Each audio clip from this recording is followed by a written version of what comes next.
Hello, hello. It's Thursday. If you guys can hear me like usual, let me know. And is it cold where everybody else is? Because in West Texas, it is very cold.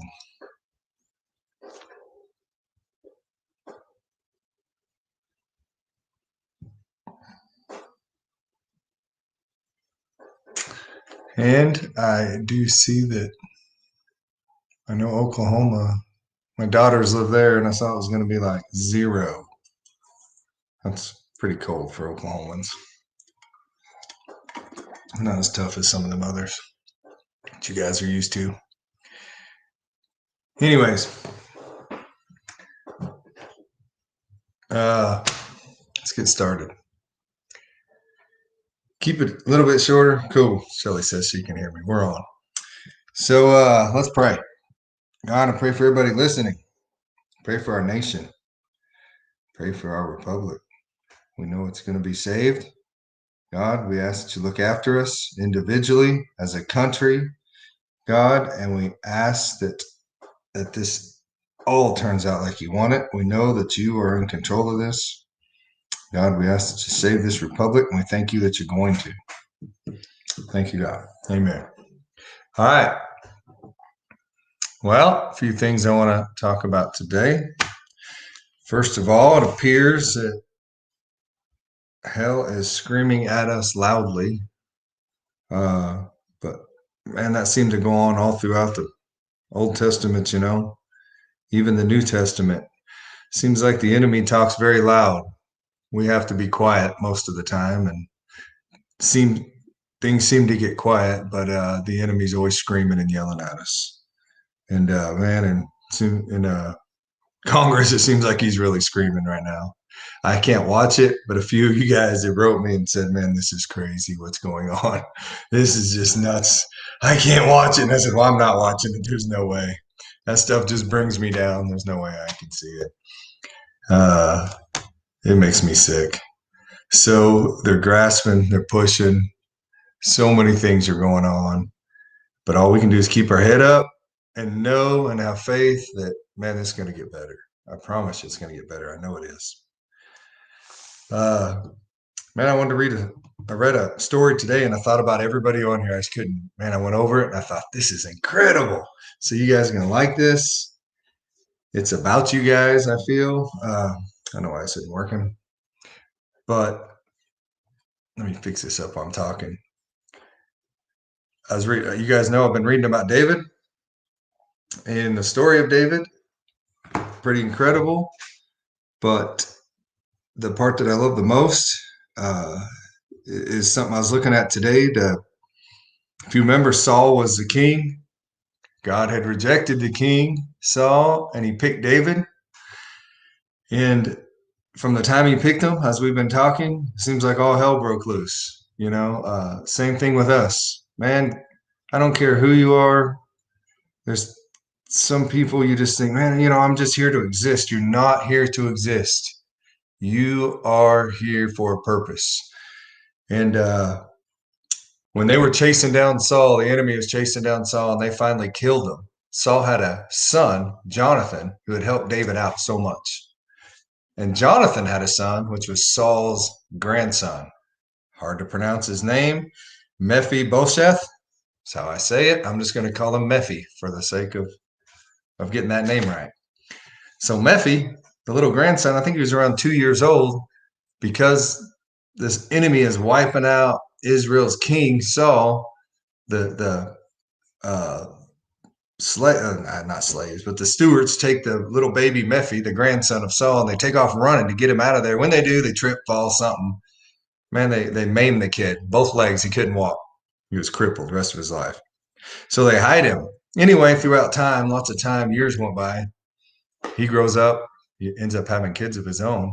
Both feet are just messed up bad from the accident. And he was the lineage of Saul, rightfully to the throne. But God had picked David. So later in life, David, everything's going good. He's been ruling, reigning, and he had so much land, cattle by this time because he conquered everything. Anybody come against him, he'd win. And he said, "Hey, I want to know, does Saul have any descendants I could do something good for? You know, he was my king before me, and I want to reach out to him." And they said, "Yeah, there's a kid. His name is Mephibosheth." Mephi. And he said, "Bring him here. I want to see him." So they go get him. He had been in hiding all these years. He's crippled. They bring him in front of David. And I got to thinking, this is our story, man, right here. Many of us thought at one time we knew that we had this calling just from our lineage. You know, if nothing else, we knew just that we'd been going to church, all these things. You know, we grew up in church, or even if you didn't, you just knew I had a purpose in life, you know, and things were going good for me. And uh, whether it be a great job, you know, you were respected, you were doing something good. This is, you know, and then all this come about. The government starts turning over. Whatever's happened in your life, everything goes bad. You get maimed, you get crippled. Maybe it was an internal deal, but you've been just kind of feel like you're in hiding. I got 2 phone calls.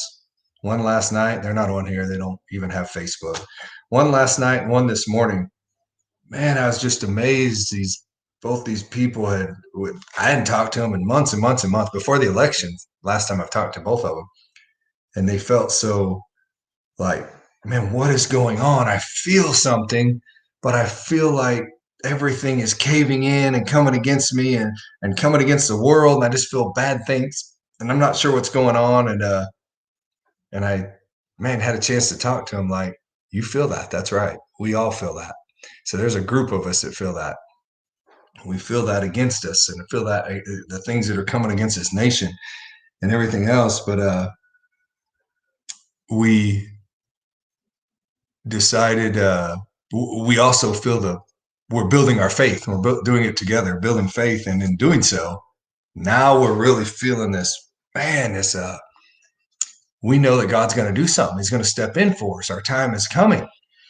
And I said, you guys got to build your faith. And then I just got to, you know, encouraging them, both of them. By the time they got a phone, they're both encouraged, excited, you know, and they did. They had some rough things that are going on the last couple weeks, few weeks, and but they feel what we all feel. So here we are. The king summons Mephi, and I feel it's kind of the same situation as us now. We feel like we're summoned. We've kind of talked about this purpose. We feel something here, a drive. What am I supposed to do? Something's changed inside of us.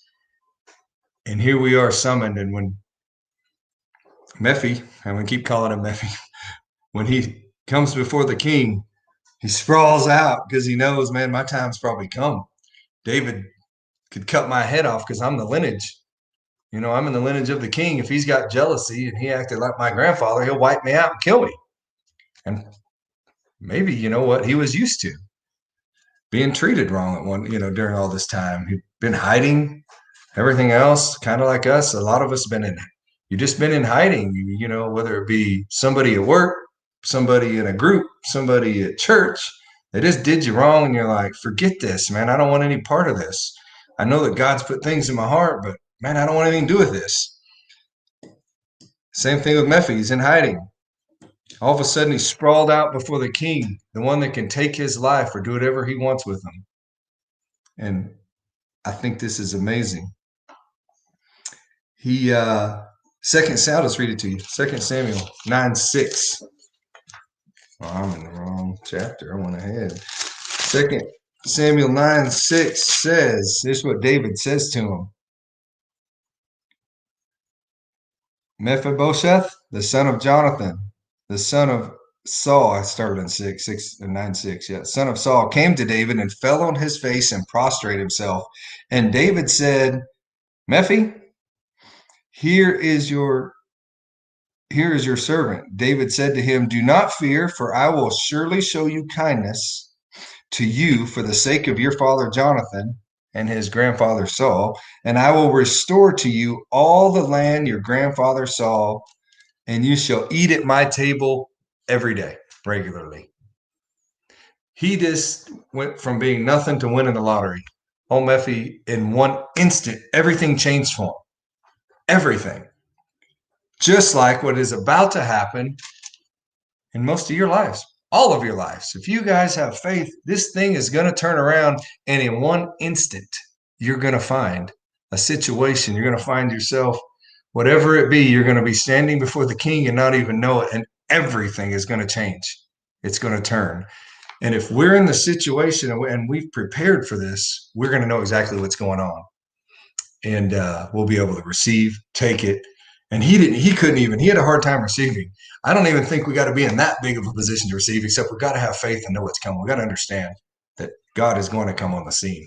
And Mephi said, hey, it's okay. I don't need all that. David said, no, you're eating at my table every day. And in fact, 9/11, he tells him, so Mephi ate at David's table as one of the king's sons. David treated him as a son. We are coming back into our ownership, people. We're coming back into those things, like I keep saying. I think my purpose in life, I'm about to see everything that I was created for in the near future. I think it's coming. And I think it's coming for you guys. Man, sometimes you just think you're surviving on this earth. And it's just an empty feeling sometimes. Same thing every day. And what am I really doing? I'm making a living. Am I making a difference? Or am I just surviving here? Time is about to tell. You guys are going to do more than survive. You are going to help others. You're already starting, some of you. That's why I say, begin talking to your neighbors. They're going to have questions really quick, and they're going to wonder what's going on. And it's a real simple answer. I'll tell you what's going on. Your creator, God in heaven, has showed up, and he's going to fix this mess that we've got ourselves into. And he's about to make all things right. That is coming, folks. You would never, ever, ever talk me out of that. That's not coming. I believe a judgment will come. Maybe I'm wrong. Maybe some of these pastors are right, and judgment is reserved for the end of time.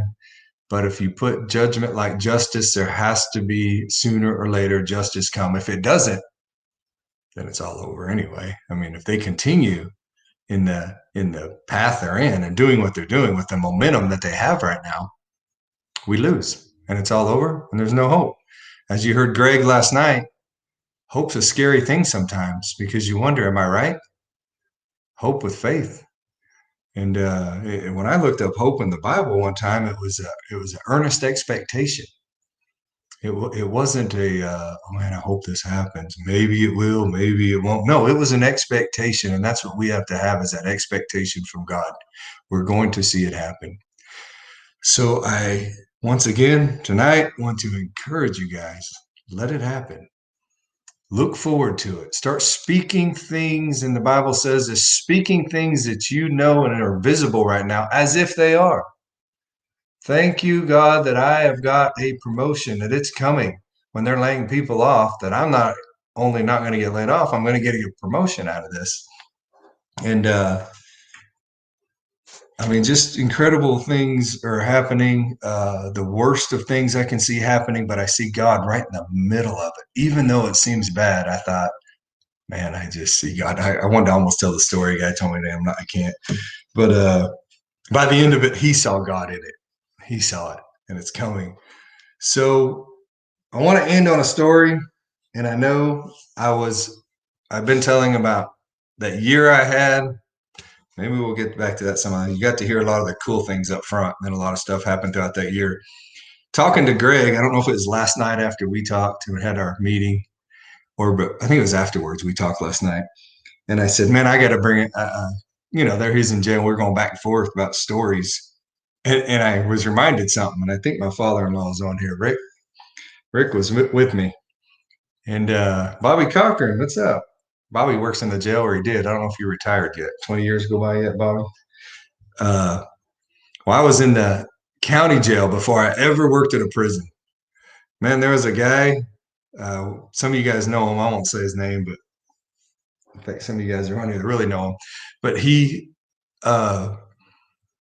I went by to visit him. His wife asked my wife, "Hey, can your husband come by and visit my husband, he's having a real hard time, and he was, I'm not going to use his name, so I'll tell the story. He was strung out. He was in bad shape. Went by and saw him, just talked to him, tried to tell him, the cops were after him. The guy he was in bad shape, and they were looking for him. And I just tried to do my best to kind of encourage him and help him. And then I left, and we only had talked about 10, 15 minutes. And when I left, I walked out. He shut the door. He said, "Hey, thanks for coming by." Man, I just felt really, really strong in my heart to go back and tell him that God was going to do something good for him tomorrow. So I go back, knock on the door, and said, "Hey, man, I want to tell you something. I just really says he's going to do something good for you." The next day, I get a phone. Cops broke down his door, took him to jail, and I was like, "Really, God?" Man, I told that he probably thinks I went and snitched him out, told he was there. So I went and visited him, and they let me. The door was wide open, which is really strange. They let me come right in the county jail. They said, "Yeah, yeah." I said, "Man, I think I was a youth pastor at the time, so I just told them I was a preacher or something. So I'm going to come in and talk to these guys." I wanted to go talk to him. I got in there and met his heads down, and I went back to the back, and I got talking to him about God and different things. And that dude, he got so excited. He got to reading the Bible. I'll never forget. I'd come in every day, and I was getting ready to move. 2 weeks later, I moved to go to South Texas to this missionary training school. This was years ago, 25, 24, something years ago. And man, I would come in, and I remember one of the visits I come in before I moved, he said, "Man, I just want you to know, I know when I get out of this jail, I'm gonna need a job." So it didn't make much sense, but I read the book of Job. It didn't have much for me in there. I said, "What are you talking about?" "In the Bible, I read Job." And I said, "Oh, you mean Job?" He said, "Yeah, yeah. I didn't see anything about a job in there though." And I thought that was so exciting because it's new people, man, people that haven't been churched. Some of the best kind of people you can meet are the ones that haven't been churched and had rules and regulations and told everything they can't do in life. So we're going to keep telling these people I'm telling you guys are going to meet people. They're going to be knocking on your door. They're coming to your house. You're going to run into them at the grocery store. It's happening. And if it hadn't happened yet, it's coming. And you're going to be able to just tell them about your story. Nobody can take your story from you. Nobody can take away your experiences in life. And everything good comes from God. So it's easy to talk about. So, anyways, he wanted to know about the book of Job a little more. And then I said, well, and I explained it when I left. He said, well, tomorrow I think I'm going to read the book of Psalms or something. I said, yeah, the P is silent, but cool guy. I mean, it was awesome. Anyways, I go away for 6 months. So I come back. He had to do a year in the county there. I come back, and this is where it gets really exciting, folks. This is a cool story. I just came in to visit him 6 months later. When I do, this guy is just excited. He told me before I left the last time, he said, I want to tell you something. So what's that? I said, remember when you told me something good was going to happen the next day? I said, yeah, I'm sorry. The cops bust down. He said, no, this is the best thing that ever could have happened to me. Something good did happen to me. And I thought, wow, I like the way he looks at life. So anyways, I come back 6 months later, and this guy's fired up, man. He's excited. He's reading. He's learning and growing. I'm talking to him. And out in the Chaseway, there's probably 25 inmates out there. And I'm just talking to him. And I'll never forget this one little gangbanger because he had his little pants pulled down, and he's a tough guy. And he come walking up to me. And I was on the other side of the bars, and he said, you talking about God, Mr. Preacher Man?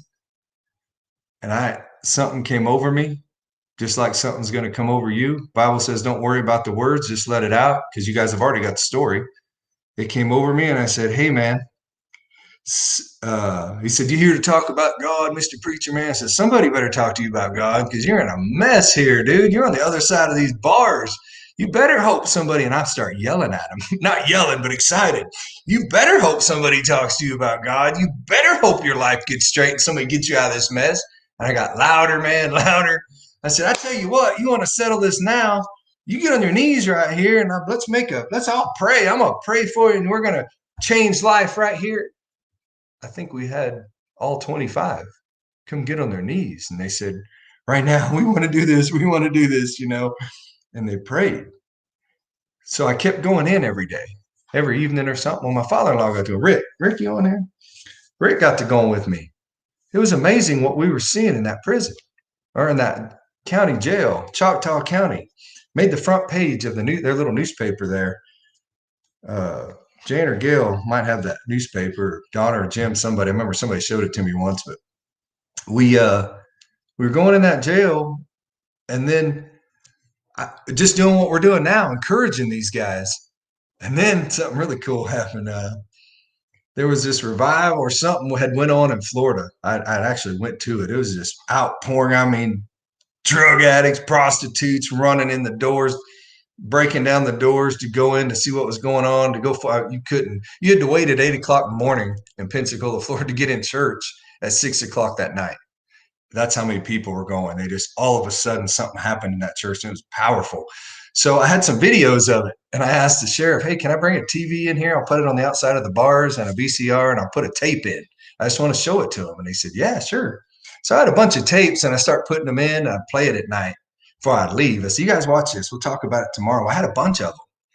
And I remember in this at this church, these guys would get excited and somebody had a big ram's horn. Shofar is what the Jews call it. They had a big ram's horn and they'd play that and they'd blow that thing in their church. And if you ever heard one, it's pretty cool, distinct sound. Just it's not like a trumpet; it only makes one sound. And like whoo, something like that. What's funny about making that sound is I left that there. I came in the next morning early. It was a Saturday morning. I believe Rick came with me, and we come in there that morning, and I'll never forget the lady that had to sign us in. She was a dispatch lady, and you could hear them in the back if they were loud. And she said, I said, hey, how they doing? Guys awake yet? She just looked at me like, awake? They've never even fallen asleep yet. All I can hear is, and about the time she said that, I could hear them with their hands making that noise back there. I was like, oh my goodness. So we ran back there. These guys are fired up, excited. It was incredible. So then I went to Randy Dotson, guy in the church had tanks there, and I said, hey, we need a tank. How can we baptize these guys? And he farmer, Southeast Oklahoma. He had a big QLF tank, those big tanks that the cows use, and we put it in the sheriff let me put it in the fenced in part, the little exercise there, and we baptized guys all day. So to end this story, I'm 720. I'm getting over this. To end this story, there was a part of this that I'd never went to the other side of the county jail because they weren't guys waiting to get sentenced over there. They were harder to go see. I just never asked. They were contract inmates. They had already been sentenced. Some of them doing 10, 20 years. And they're over there. And it was just a different part, but they would talk through the vents. They could talk to each other. And one of the guys in county said, hey, man, can you go to the other side? My brother's over there. He's doing 10, 12 years, whatever it is. I've been telling him about what you're telling us. I want you to go over there and talk to him. So I said, sure. So I went and asked. They let me go over there. This is a rough crowd. You got to imagine people in the county, they're waiting to get sentenced. Pretty easy to tell them about God because they need God right now so they don't go to jail. That's, I need an escape plan. That's how they're thinking. The guys that are locked up, like you heard Greg last night, man, you're already there. You're already doing your time. There's no getting out. You're not using God as a get out of jail card. You're sentenced. It's over. So they didn't care as much. So I went to talk to the brother, and I'll never forget during this whole thing. I can't remember the timeline. Rick could remember, but as we're talking to him, I would only talk to him because nobody else wanted to hear it. These guys are, like I said, they're inmates. They could care less. But he was talking to me, and he didn't seem too, he was a little bit interested because his brother was telling him. So we were there one night late. Once again, the next day was like a Saturday or Sunday. And Rick went with me, and he can testify to this because I remember we were both blown away at what was about to happen. I said, hey, man, I'm going to come see you in the morning.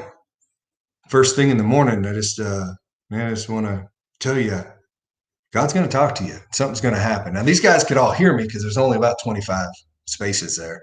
They could all hear me, but they weren't. They care less. Went away. Next morning, I come in. I'll never forget. He come out of the cell and he come up and he said, "Hey, I got to talk to you." Uh, he said, "Man, he said, I had a dream." Well, it's not like me to interrupt. I would have let him tell his dream, but for some reason I didn't. I know what the reason is. It was God. And I didn't interrupt him. Instead, I said, uh, hold on. I got to tell you the dream I had last night. Just hold on. Remember, all these people can hear, and they're all laying in their beds. They're either watching TV. It was like, it was kind of early. It was 8, for being in the jail that time. It might have even been before 8 in the morning. I don't remember. Anyways, they gave me a free pass, come and go whenever I want. So I started telling my dream. I said, "Man, I saw you last night in this dream. I had the same dream 3 times." And when I said that, all these eyes out of these little, out of their cells start looking at me. And I thought, what did I say? And they're looking out, man. That really got their attention. I didn't know why. I didn't have a clue. I said, "Yeah, the same dream 3 times. And you were standing up and there were these little islands around you and water, all this water around these little islands and stuff. And people came from everywhere and you were preaching to them about God and you were telling them, man, God's coming." And you were just preaching. And I had that same dream. Here come all these guys out of the cell. They're looking and they're listening like, what? You could tell I had their full attention. This guy's face, if I've ever seen anything in my life, and my father-in-law will tell you this, Rick Selby, you can tell him on here, Rick, his face was kind of droopy. He was strung out. When I said this, his face changed. The wrinkles in his face went away. He looked like he hadn't slept in days. And I figure he probably hadn't. I knew what they could get done in that county jail pretty easy. To a health nut or something. That's how much the color in his face changed. Everything in his face changed. I remember looking at Rick like, "You see this?" Because I was shocked at what I was seeing. Rick's looking at me with eyes wide open. And we were just blown away. And he said, "I just told everybody in this jail cell, all these 25 guys, what you just said. I had a dream. I had the same dream 3 times. I was preaching. Water was everywhere, and there were people everywhere." And I sat back, and from there, we had revival. We had something break out in that county jail. It was just absolutely incredible. We baptized all those guys. And I didn't keep doing that. Eventually, I got a job somewhere else and was gone. And it makes you think, and things just kind of came to an end. Same thing with some of you guys in your life, man. Sometimes things seem like a roller coaster. What's going on? What's going on? It was all going on for one purpose. And one purpose, we're about to find out what it is. You guys are about to fulfill your purpose. It's coming. There's coming a harvest of souls. I would be willing to say what I've heard for years. 1 billion people are about to wake up in the world globally. 1 billion. There's 7 billion, I believe, on the planet, and 1 billion are about to say, "Oh, we want part of this. We want in on this." And it's going to be a big move of God. And I encourage you guys, keep getting in. None of us are perfect. You guys have worked with me. You know I'm far from perfect. And it's not about being perfect. It's not about the outside. It's what God sees on the inside. He sees you. He's ready for you. You go to him and hands up and say, "I'm ready, God. Let's do this." There is no condemnation. Don't feel guilt. Put it behind you. Say, "God, I'm sorry. Let's go forward." And that's what's going to happen. Man, I am excited. You guys, it's coming. We're in February. By the end of February, this momentum is going to build stronger than ever before. So go tell your friends. I don't know if you're on here, Josh McAfee. Saw you the other day, or saw you today, and what you said, keep doing stuff like that. Something about that, man, that really got my attention. Get on there and tell people. And I saw that saying, "Are we ready? Get ready." We've got to get ready. And we're going to do that by faith, faith, faith. You've got to believe what you cannot see. You've got to know that it's coming. Guys, I will see you tomorrow night. It's Friday. I'm going to do something special on Saturday, just little. We're going to hear from several of you. I'll tell you how it goes down tomorrow. I love you guys, man. Keep going. Your days are going to get better and better, even though it looks like the world is burning and falling apart. It's not going to affect you. You're in Goshen. You guys are in another, you're in a bubble. Stay in that bubble and have faith you're there. Talk to you guys tomorrow.